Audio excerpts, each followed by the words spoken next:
reins over to Dr. Fulginetti from the University of Denver, and he's going to start introducing himself. Yeah, hi everyone. Pleasure to be with you all today. I'm glad that you all are here to join us to talk about this really important topic around workplace suicide prevention. Right? I think it's really common that we know that unemployment is a strong risk factor for suicide. I think what goes sort of unnoticed in that is that many people are working when they experience suicidal thoughts and engage in suicidal behavior, as well as the fact that many people are recently unemployed when they have those experiences. And I think that unfortunately workplaces just have not been traditionally viewed as social spaces in which suicide prevention happens. And there's been a steep cost in terms of lost lives, and from the standpoint of even businesses, lost productivity as a result.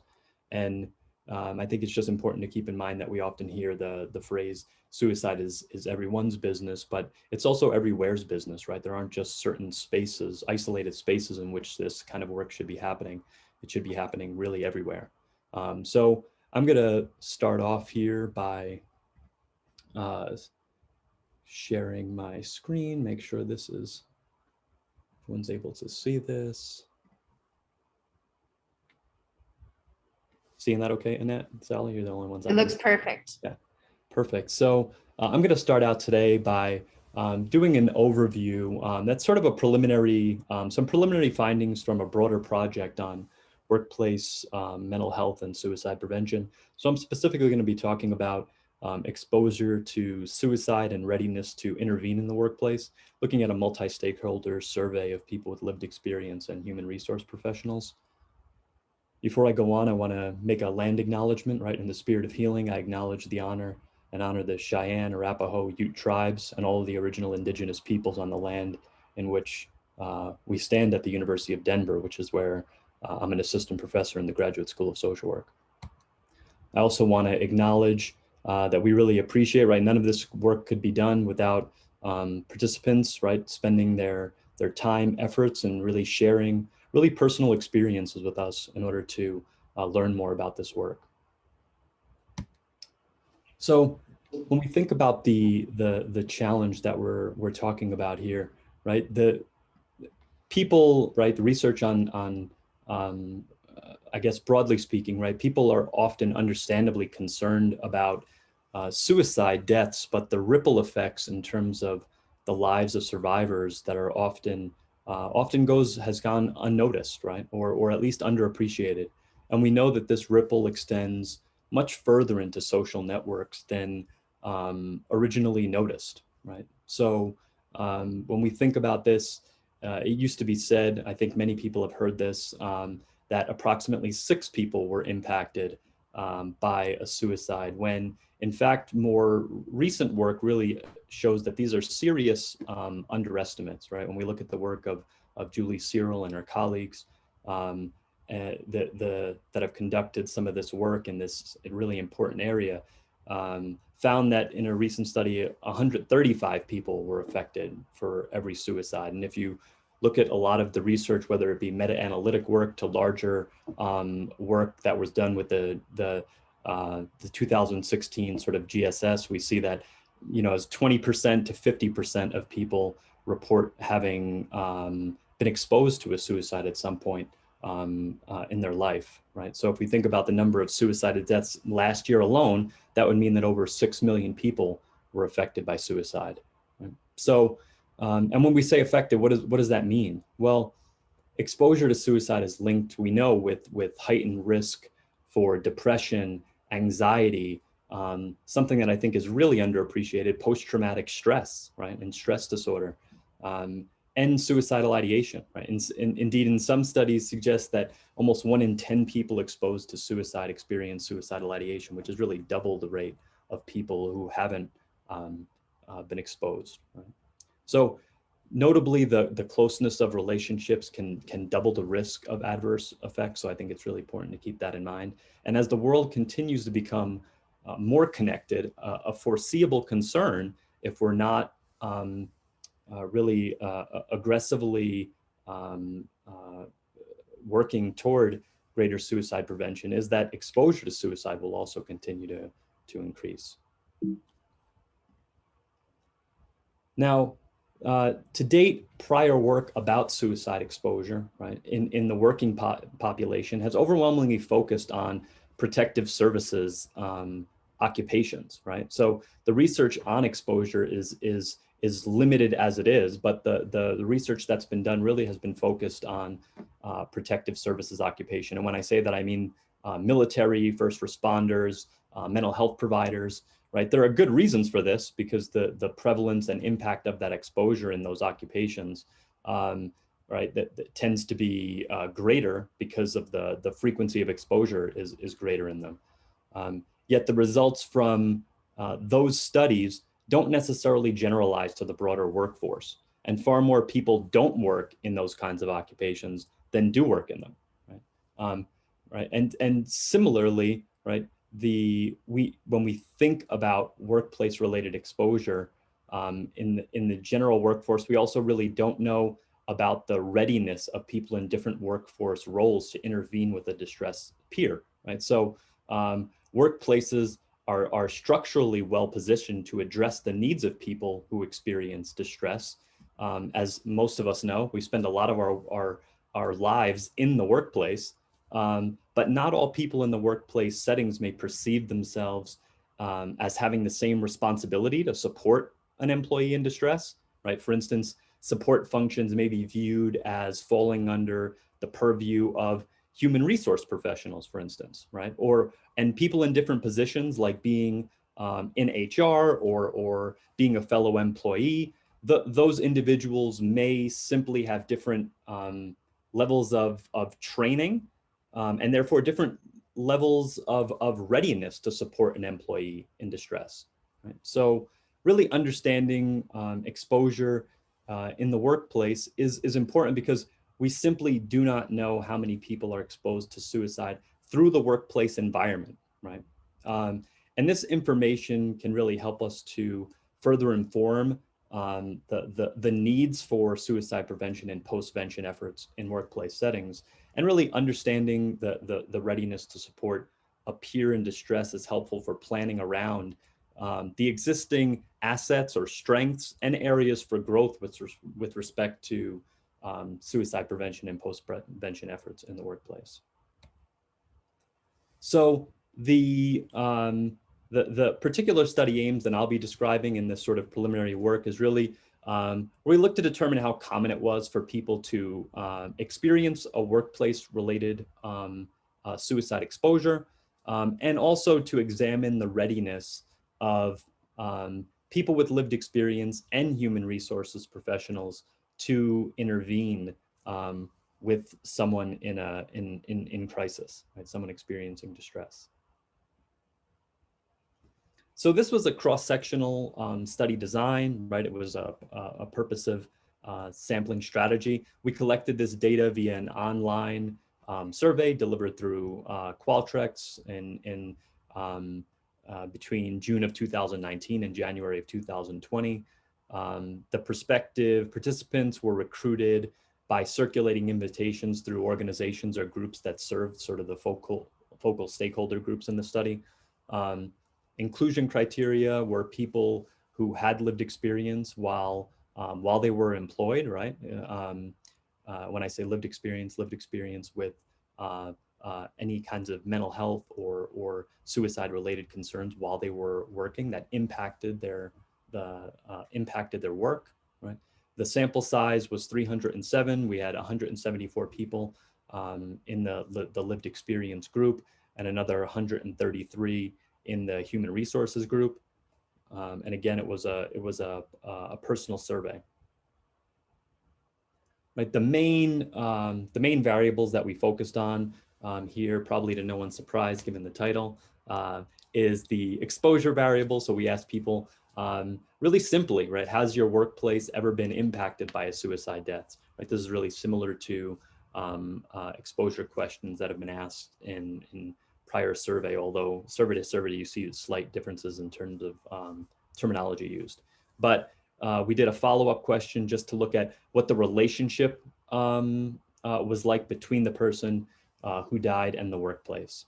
And then another variable another two variables that were really important related to gatekeeper variables, and this referred to beliefs around an individual's preparedness in terms of serving as sort of a community gatekeeper, and also thinking about looking at their perceived efficacy to perform gatekeeping functions, right? So to approach an individual in distress, to engage an individual in distress, and to refer that individual in distress to professional mental health services if needed. So the analysis for AIM-1, we used really straightforward descriptive statistics. And for AIM-2, we just did simple, right, independent samples t-test to look at whether we saw any differences in these gatekeeper variables between the lived experience and human resource group. So in terms of the results, right, nearly half of participants reported that their workplace had been impacted by a suicide. And we saw that most suicides were current employees, but that higher rates were actually observed in the HR group. It's something that's right, when we look at this, shows that the magnitudes of exposure are really high here. We also see that people in the lived experience group reported significantly greater beliefs about their preparedness to intervene, as well as greater confidence, right, greater efficacy in terms of intervening than the individuals in the human resources group. Right. Before I go on to talk about sort of some preliminary conclusions about it, I just want to contextualize some of these findings, right? We want to keep in mind that the participants in this study were in their early to mid 40s, right? Largely non-Hispanic, white, right? So we're talking 80, 90%. But it's also important to keep in mind that the less than 10% were working in sort of those protective service occupations. So in part, it's really a step in the right direction from my perspective in terms of getting a broader picture of the exposure to suicides through the workplace in these non-protective service occupations. But we also have to keep in mind that this is certainly not a representative sample, right? As we see, unfortunately, in so much suicide prevention work, a lot of traditionally marginalized, disenfranchised populations are not represented within this as respondents within the survey, and it's something that we really need to continue to be more aggressive in our efforts to get the feedback and ensure that we're representing all voices in these matters, right? Particularly voices that have been traditionally on the margins. So with that being said, as far as conclusions go, we have to keep in mind, right, that 1 out of every 2 people were exposed to suicide that impacted their workplace really points to the pressing need for evidence-based suicide prevention and post-prevention programming in the workplace, right? It's not that there haven't been some amazing, outstanding people doing great work in the spaces, but the reality is when we think about exposure, I think people usually think, well, in big surveys, people say that they find maybe 20%, as I said before, half of people said they've been exposed to a suicide death. But when we realize that half of, right, let's imagine for a second that this were indeed a statistic that held up when we look at generalizability, it still suggests that the magnitude of people that are being impacted by a suicide through their workplace is extremely high. So it really puts the responsibility, from my perspective, a high level of responsibility on workplaces to be doing an aggressive job in ensuring that the best evidence-based practices are being implemented in their settings, right? That many suicides were fellow employees, right? Which is a real key finding, is that many people is that we need to keep in mind, right? It means that many people are experiencing typical workplace demands while being confronted with frequent reminders of loss, right? So if we know that exposure oftentimes leads to traumatic responses.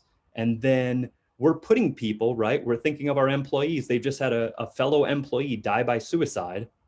And now they're back in the same environment, right? Where they're encountering frequent reminders, which we know can trigger, right? Traumatic responses. And if we're putting those people back in those positions without adequately supporting them, I think it's something that we need to really be mindful of and think about how we can use sort of trauma-informed lenses as we're thinking about programming more generally. We also have to say that, right, employees with lived experience may have a more natural readiness for gatekeeping, right? For those of us who are thinking a lot about people with lived experiences and the tremendous benefit that we see in terms of peer support in that space, we really need to be thinking about how we can not only work on anti-stigmatization efforts, but also propping up a lot of these and make sure that we're supporting a lot of these natural assets that are right there to assist another peer who may be going through a really challenging experience, to lend that wisdom and experience. And lastly, just looking at, right, human resources professionals may benefit from greater support and training to strengthen beliefs in their preparedness and efficacy to intervene, particularly because, as we've seen, they may be more likely to be aware of a suicide death within the workplace, as we saw from the results. So I think it's really important to work with that group as well in terms of adapting trainings to make sure that they feel more ready to carry out those really critical and vital functions in the workplace. So before I hand it over, I'm just going to lastly say that, right, we can think about the workplaces as a social network, right? As I think intuitively we kind of all understand this, but I would say that as we're devising gatekeeper training, I think we have to keep in mind that not everyone is equally viewed as a safe individual to go to and talk to about mental health and suicide-related experiences.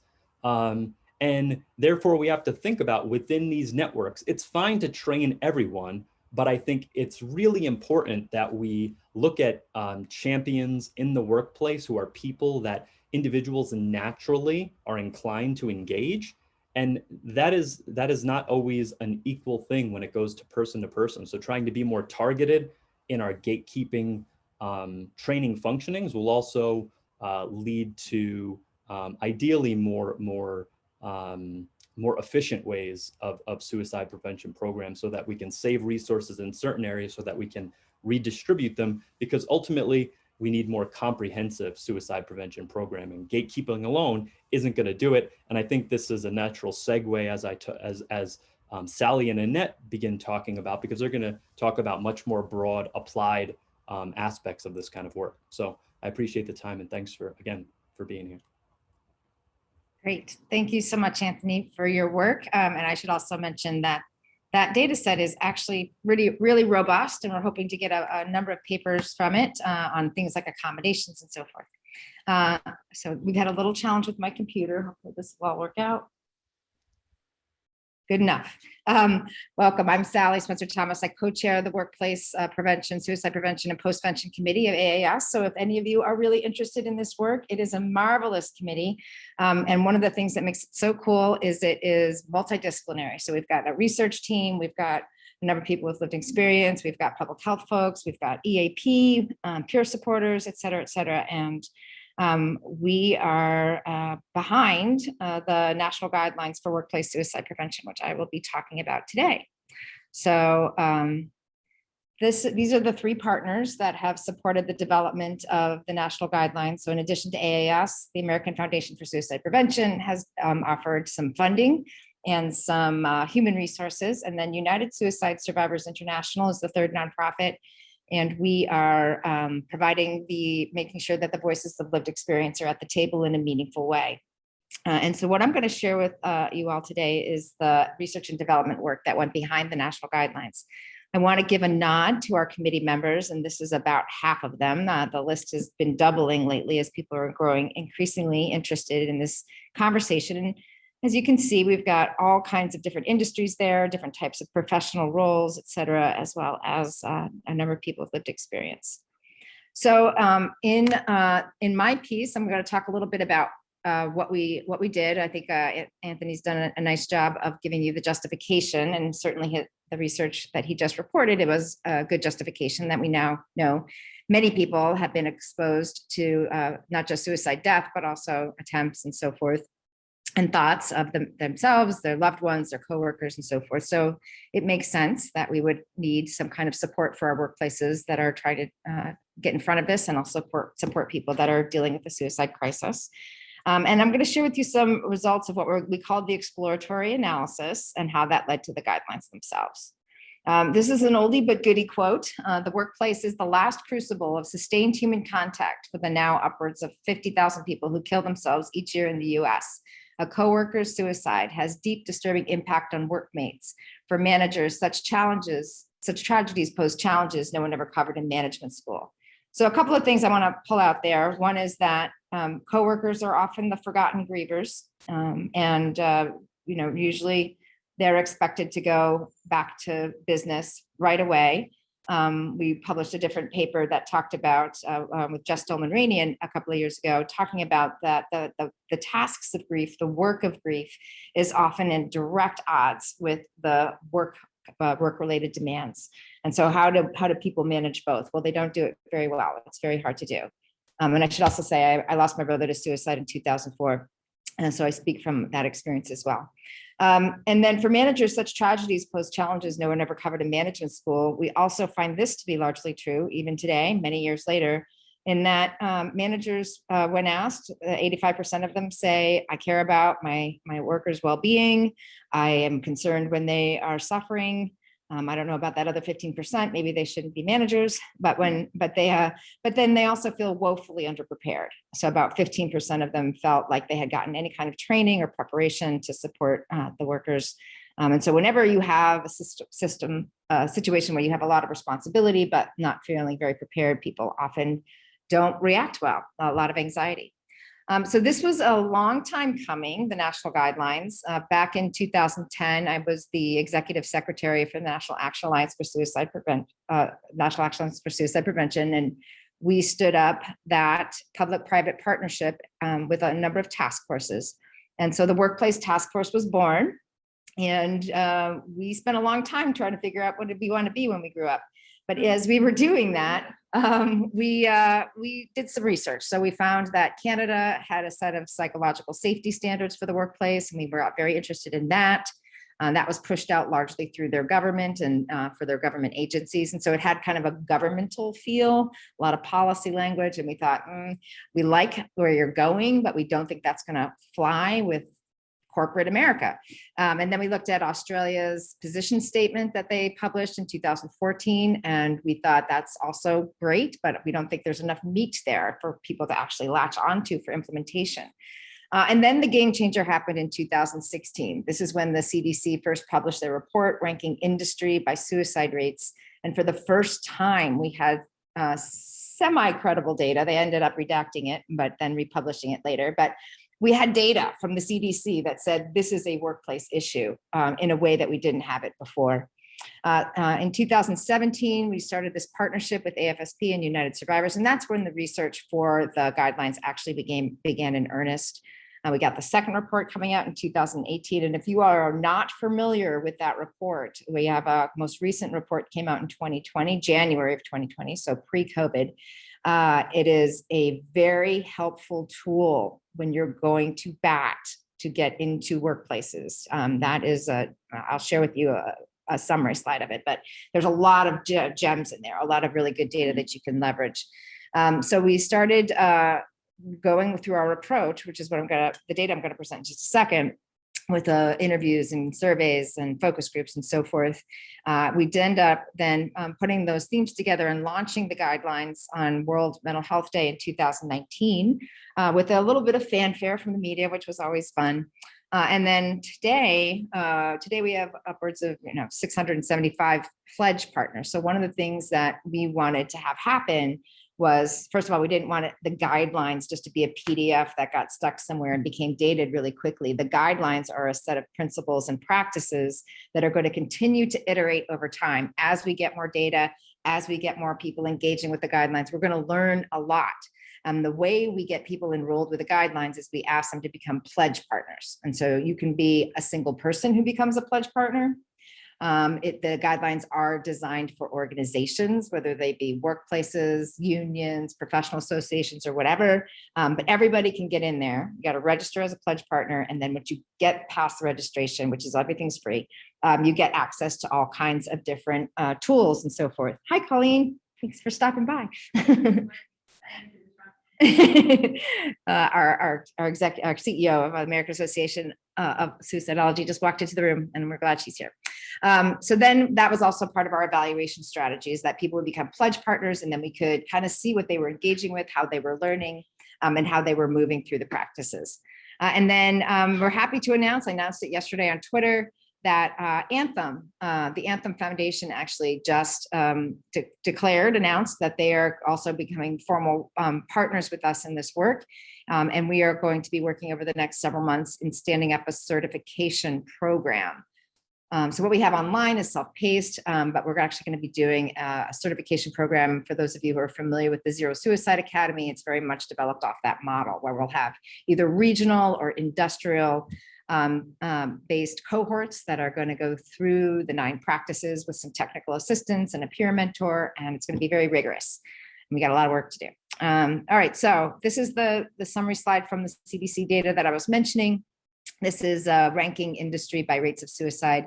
And this is, as you can see, for men, because when you combine men and women together, the women's data gets lost because it's overwhelmingly men that are dying by suicide. And as you can see, it's not surprisingly male-dominated industry. These are the industries that are really leaning in hard because they've been very impacted by suicide death. And so in many ways, they are also leading the way for many other industries. I spend most of my time working in construction. So we called it an exploratory analysis. It might be called the needs and strengths assessment. We wanted to do this for a number of reasons, because we needed to enroll many people in the conversation. We looked at all kinds of different disciplines and voices and so forth. We wanted to find within in the work at the beginning, who are our storytellers and champions, who would help us own this, share this within their networks. And we didn't want it just to be the researchers or just to be the advocates or just to be the public health people. We wanted everybody to feel like they owned the process of developing and improving these. We also wanted to get some baseline data to see if what we were doing was making a difference over time. And of course, we used all the information we got in the development of the guidelines.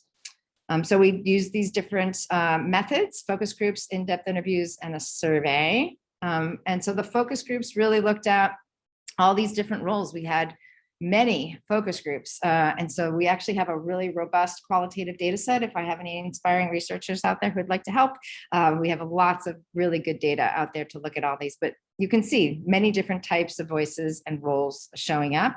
And we asked them all kinds of questions, like if the guidelines were wildly successful, what would they look like? What would be in them? What do people need? How do we disseminate them, and so forth?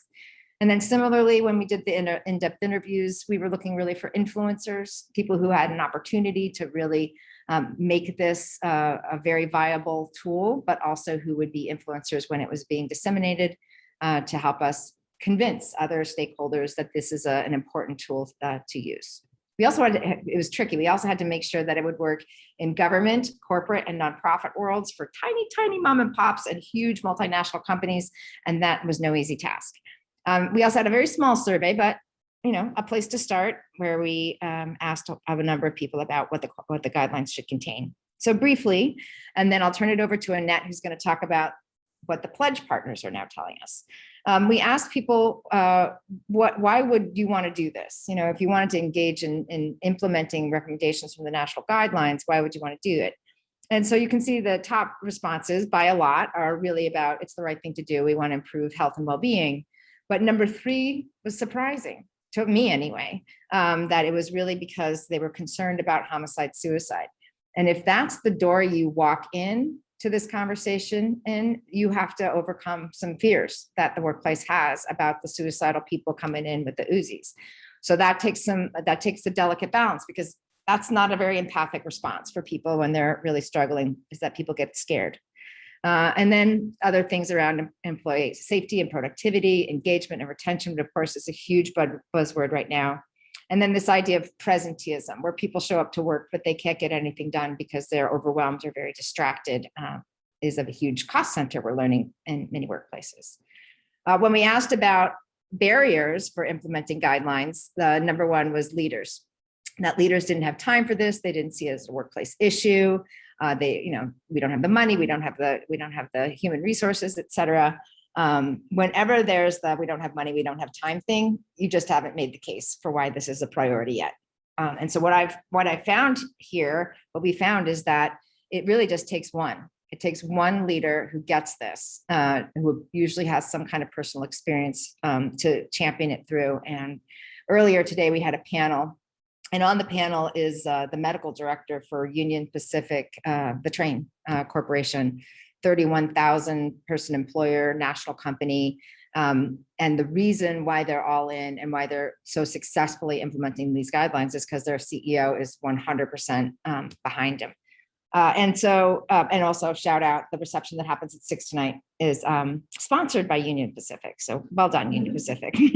And then, some of the others start to drop off, right? So one of the challenges we also have is that, people are like, well, we have an EAP or we have a wellness program. We check the box, we've got this done.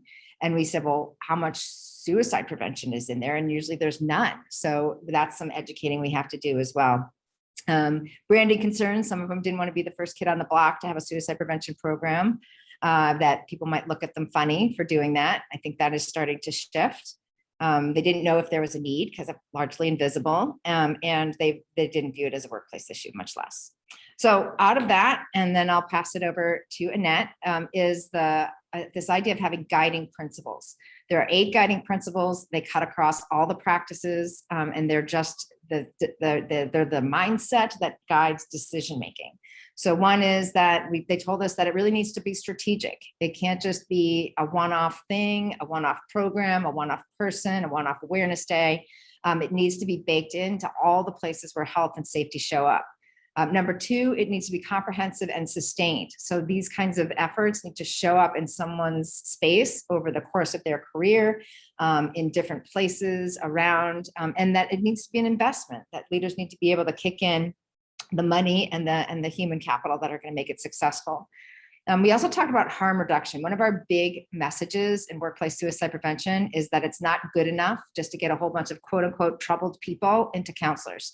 That we actually need to look at what the workplace is doing to drive despair and harmship. Is there hazing, harassment, discrimination, prejudice, unrealistic work expectations, strained supervisor relationships, and that they have a responsibility to address those in equal measure as they're concerned about the troubled workers. We need to create a culture of care. That's a big part of it. And again, that permeates everything. We need to protect dignity. And part of that also spills into some of the social justice issues that we're very mindful of, but also in the reintegration process or in protecting people's privacy, having that be a negotiated and collaborative endeavor across the board. The well-being promotion also cuts across everything. Certainly when we're proactive and upstream and we do things well up there, we can make a big difference, but also on the downstream side. When people are, really considering suicide, again, it's not good enough just to have them not die. We also the workplace has some responsibility in helping create a life worth living, to give people that, again, empowerment to come back to something purposeful in a community that is supporting who they really are. Empowered connection is really about that your resources. It's not, again, you have a page on your website or a brochure you hand everybody out, which you know them, so that when you do that warm handoff, it's to a person, it's to a relationship, not just, again, a check the box. And then finally, it's not good enough just to raise awareness.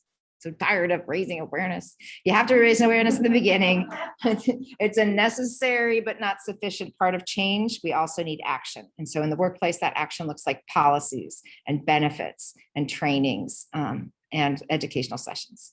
And then very briefly, we have 9 practices. The upstream practices are on the top row. And I really encourage you, this is not I don't have time to go through them all, but the top ones are the upstream ones: leadership engagement, again, that psychosocial hazard reduction and communication strategy that is healthy, hopeful, and effective.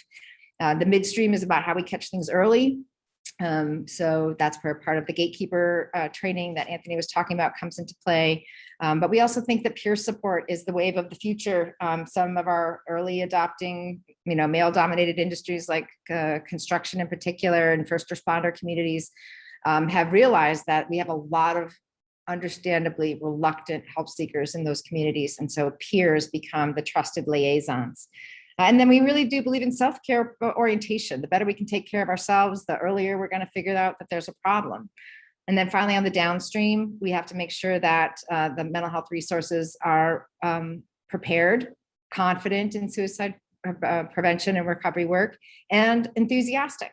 There's a lot of fear in our mental health community of supporting people with suicidal intensity. And we want to make sure that, again, if we've got one chance to pass this off, that we're passing it off to a person who's going to be in the best position to help.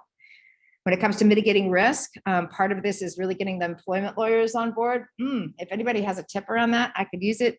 They're challenging for me, but we're working on it. The other part of mitigating risk is there's a number of industries where they are, as the nature of their job, engaging with lethal means. So whether that's our law enforcement with their firearms, or our construction workers in high places, or our healthcare professionals with medicine, how do you navigate that?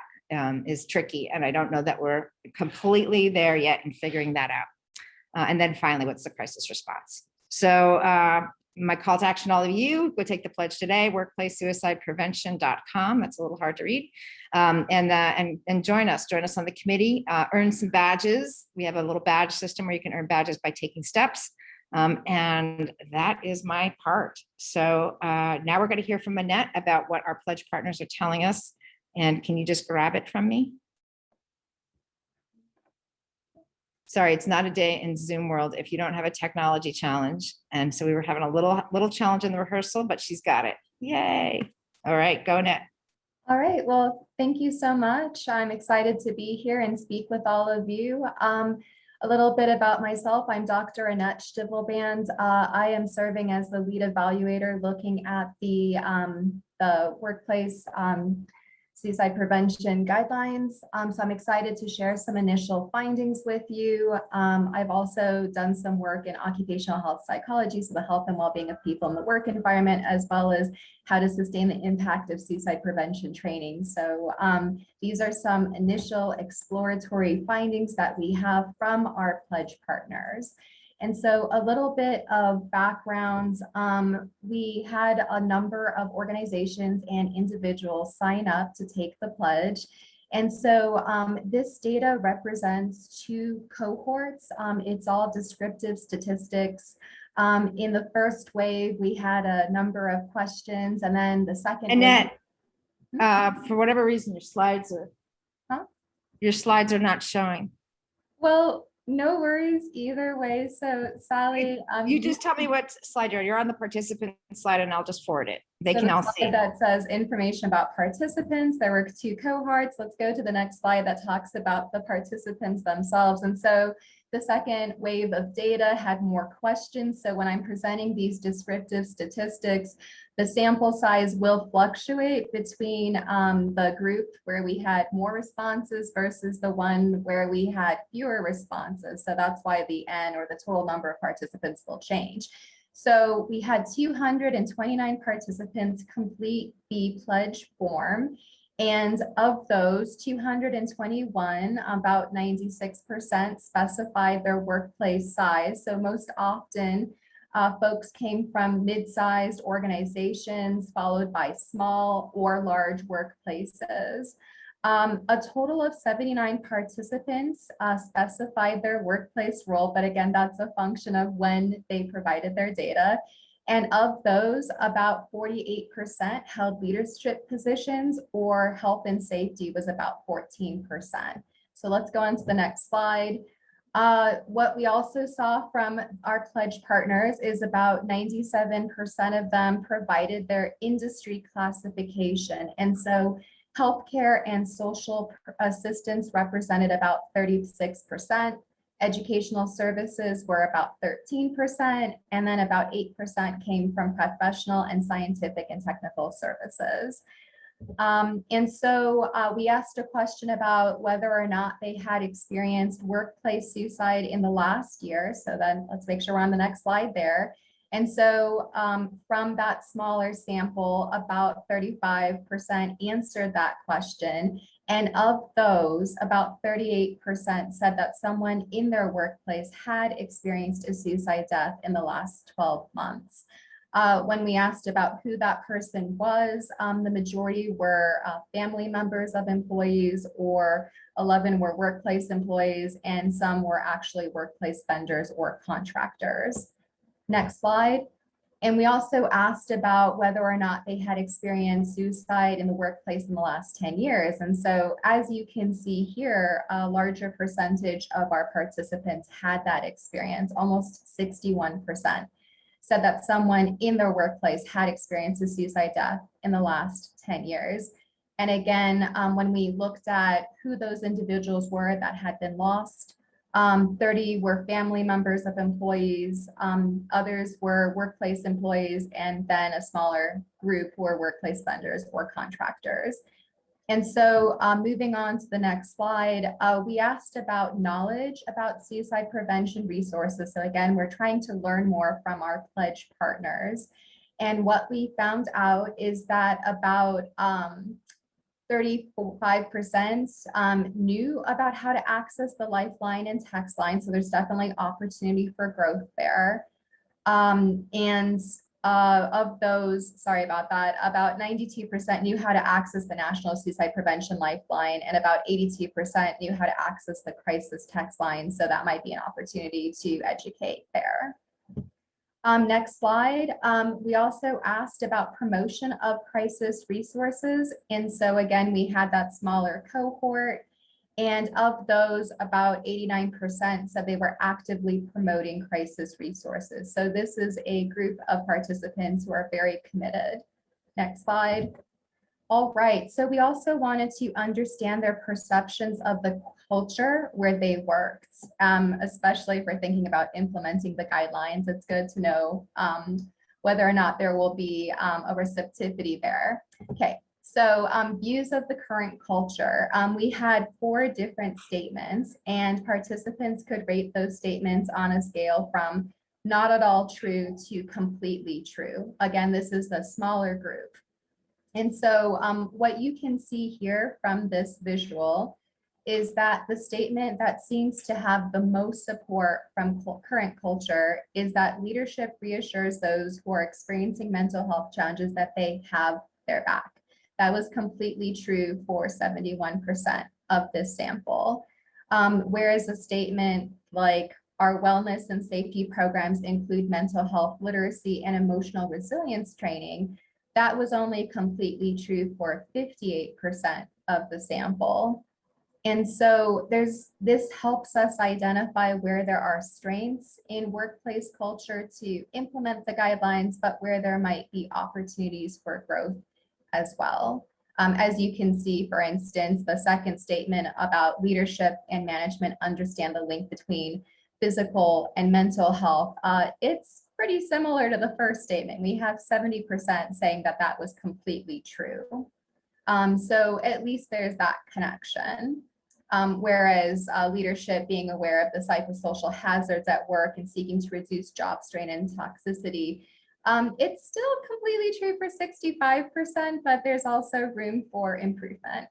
Okay, let's go on to the next slide. We asked the entire sample, so this is representative of 226 folks, how committed their workplace was to workplace suicide prevention. And as you can see here, 124 participants were completely committed.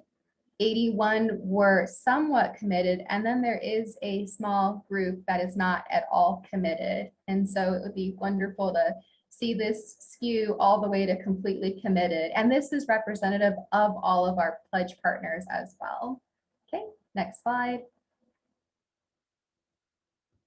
Okay. So we also asked about EAP programs, as that often comes up, and everyone answered this question. So the statement that they looked at was, our workplace has a known and accessible EAP that has been vetted as a quality benefit. And so again, from not at all true to completely true, about 47% said that this statement was completely true where they worked. However, about 35% said that it was not at all true, followed by partially true at almost 19%. So again, this helps us see where there might be opportunities for improvement in the future. Okay. We also asked about how often the EAPs promoted, let's see here, how often their workplaces promoted their EAP. And so what we found is that EAPs were promoted 7 or more times by about 27% of our sample. Then 1 to 2 times by 25%. And then there was a group of people who were unsure. This was a question, though, that was added later on. That's every year or just overall? I don't think we specified the duration. Okay. There. All right. Another question that we asked was one way that they would recommend promoting their EAPs. And what they were suggesting is through employee member orientations. That's about 67%. Newsletters was about 52%. Management trainings was about 37%. And safety trainings were 37%. So that's how we can bolster EAP programs, at least based on the experiences of our pledge partners. Okay. We also asked about their views on prevention strategies. And so this is in relation to the 9 practices. And so as you may recall, Sally mentioned all of them, whether they were upstream or downstream or whatnot. And we wanted to find out which the pledge partners thought was the highest priority. So this ranged from not at all a priority to essential. And it was on a scale from 1 to 5. And so what you can see here is that the leadership component of the 9 practices was deemed as most critical, most essential, 4.22 out of 5. Next, the mental health resources practice was also viewed as incredibly important with a 4.14 out of 5.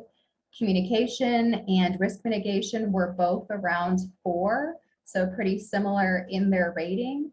And self-care, employee trainings, crisis mitigation were all rated around 3.85 or so.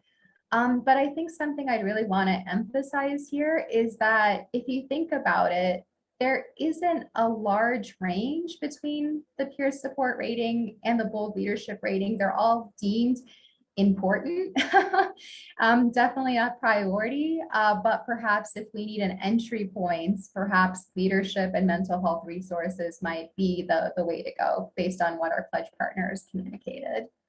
All right, next slide. Oh, I was just going to say that the stress reduction one is the job strain reduction, rather than just teach people how to manage their stress. It's the, go ahead, Annette. Of course. No worries. I know that we've updated the exact namings of the practices over time. So thank you for that clarification, Sally. So in terms of the importance of different strategies to promote the workplace guidelines, what we can see here is that the pledge partners thought that resources would be a great way to go in terms of importance, followed by trainings and tools. Again, this is out of a 1 to 5 scale, but one thing to note here is that the range is pretty small. 3.8 to 3.338 isn't that much different. So I think this means that all of the pledge partners deemed these resources pretty similarly across the board. Okay, next slide. So in terms of looking ahead, we asked participants about their confidence in adopting the guidelines. And as you can see in this slide, you can see that there is a cohort that is very confident, about half, followed by confident, somewhat confident, and not at all confident. But hopefully, as time goes on and as the guidelines become more developed, there will be more resources and tools. The confidence levels will also increase as well. We also wanted to find out if there might be any barriers to implementing the guidelines. And so participants could choose from a list of different potential options.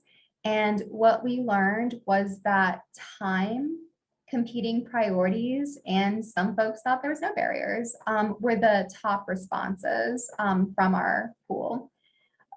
We also asked about ways to spread awareness about the guidelines, and the top methods included trainings that was supported by about 72% of pledge partners, email, which was about 70% support, and then word of mouth, 50%. So it would seem that these might be the best avenues to build the knowledge and awareness of the guidelines and hopefully implementation as well. Okay, thank you. That's it. Okay, so we have time for some questions. Any questions?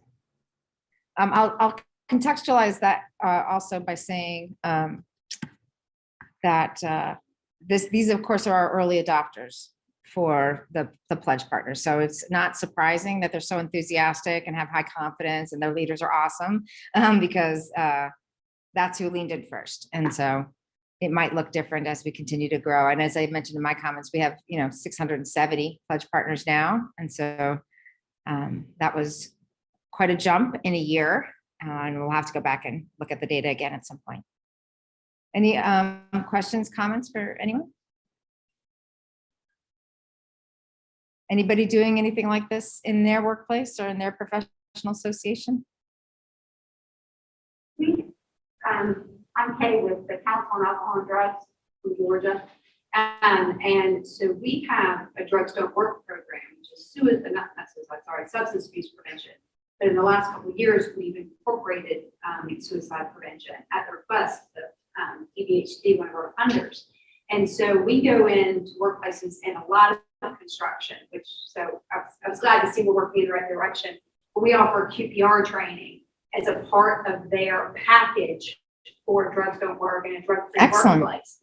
So they also get a monthly newsletter that now not only speaks about substance abuse, but also has a suicide prevention piece as well. So I was just very interested to see your guidelines and see how we're doing fits in and how we can expand it. And so important to be connecting substance use issues and right, suicide. Absolutely. We're often very much working in silos. So well done. Thank you. Anyone else? I'm with CBHD. I'm the Suicide Prevention Director for the department for the state of Georgia. And we are actually, I'm here because I've actually been tasked by our medical director to try to incorporate more workplace suicide prevention. Unfortunately, we did have a death by suicide of an employee at one of our state hospitals back in October. And we did, of course, come in and do post-vention and stuff like that. But what we found was that a lot of them are not aware of our EAP and what they offer and what all these services that we provide to all the individuals that we serve, which are eligible, which we have a bunch of services eligible for our employees. However, staff just don't realize. And so there's been a big push with the department. And one of my big pushes with leadership has been, we do a really good job taking care of our communities. We do not do a great job of taking care of our own employees and our own staff. And so internally, we are trying to really come up with some,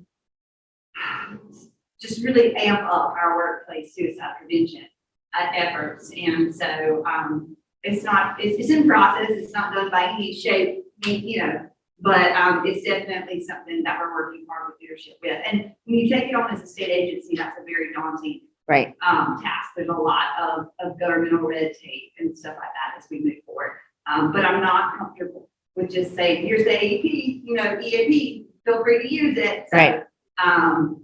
Luckily, our medical director is, he's a veteran, and so he's very big into battle buddies and stuff like that. And so he's been a huge supporter of me moving forward with our workplace suicide prevention program. Excellent. More to No, come. were you aware of the guidelines before today? I've seen them previously, not in the depth that y'all presented them today. Okay. Ooh, sorry, I just screenshotted you guys.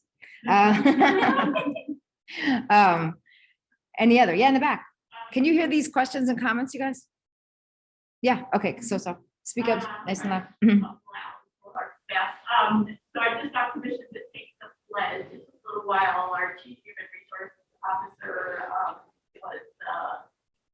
got lost in her email, but she just got leadership on board with taking the pledge as an organization as Awesome. well as individuals.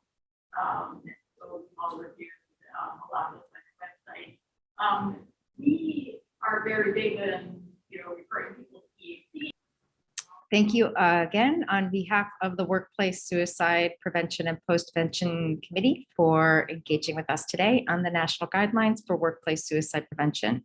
Again, please go to www.workplacesuicideprevention.com, take the pledge and register as an official pledge partner and join us in making suicide prevention a health and safety priority.